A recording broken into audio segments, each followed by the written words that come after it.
At ABC 24 News, we are all about seeking solutions. Last night at 6, our Brittany Moncrief brought you part 1 of her Healthy Hair series, showing us how what we eat impacts our hair's health. Well, tonight in part 2, what's best to put in your body that will not only heal, but actually strengthen your hair. We are our own person, but we all have a daily dictator, managing our mood and what we do. We have like hats that say like bad hair day, or like people say, oh, I'm not coming in if my hair is done. We've canceled plans because your hair isn't done. Our updo can be a downer, especially when it comes to hair breakage or hair loss. It really depends on like their root cause, and that's really my whole goal, is using all of the other things that I do like as a dietitian to help figure out the root, and then using these topicals to help stimulate. We sat down with Samaria Grandberry in both her office and garden. Mint is very antibacterial. She's a dietitian and a trichologist studying hair and scalp disorders. There's 3 parts of the hair cycle. It's the anagen phase, which is the growing phase.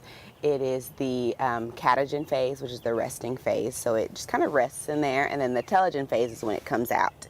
So there's this cycle that's always happening. Each strand of hair is at a different phase at different times, often impacted by what we eat, stressors, medication, or a change in hair products. The telltale sign is the scalp. The scalp can tell me a lot about someone's like hormonal state, or like their nervous system. So out of curiosity, I wondered what my scalp would tell Samaria. She performed a trichoscopy using a microscope to look at my hair follicles and scalp. Fair warning, it's not pretty. You see there's some breakage here. Healthy hair grows from a healthy scalp. And so I start working on the scalp first, making sure that this environment is healthy, that it's clean, that it's hydrated, that it's not red and inflamed. Which it was around my edges. There's hair loss and tenderness. For Black women, our hair is a lot of times misunderstood. There's a lot of blanket statements out there, like take this, do this. Foods have a good balance of nutrients, whereas taking soul supplements, soul vitamins can,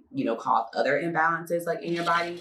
So what can I eat to fix the problem? For that answer, we look to Mother Nature. Lavender is very calming to the scalp. So rosemary has actually been shown to help stimulate hair growth. I'll make teas or tinctures to help them with their healing process. Using tea rinses with natural herbs, Samaria will decrease bacteria in the hair and scalp to stimulate growth. We're attacking things from the inside and the outside.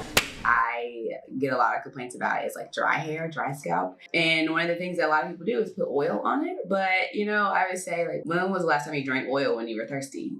Water is the only hydrator. Sometimes it's not always what you eat, but life's stressors, especially for women. It can disrupt the hair cycle. Always taking care of other people and always doing this, and that, and not really focusing on our health. There's also social factors and ideas of what's acceptable, particularly for Black women. A lot of the things that, we have faced as far as discrimination, or even the challenges of finding stylists, it's hard to put a standard on it. What healthy hair is supposed to look like. It's supposed to be shiny and long and thick. Those extremely unrealistic standards for some people have forced them down this path that has caused their hair loss. So the million-dollar question is, what is healthy hair? Healthy hair is whatever feels good for you. Once you give your hair all that it needs, all the nutrition, the good regimen, all of that, what is the healthiest hair that you can achieve for you and not for anybody else? Allowing you to be the dictator and not your hair. In Memphis, I'm Brittany Moncrief.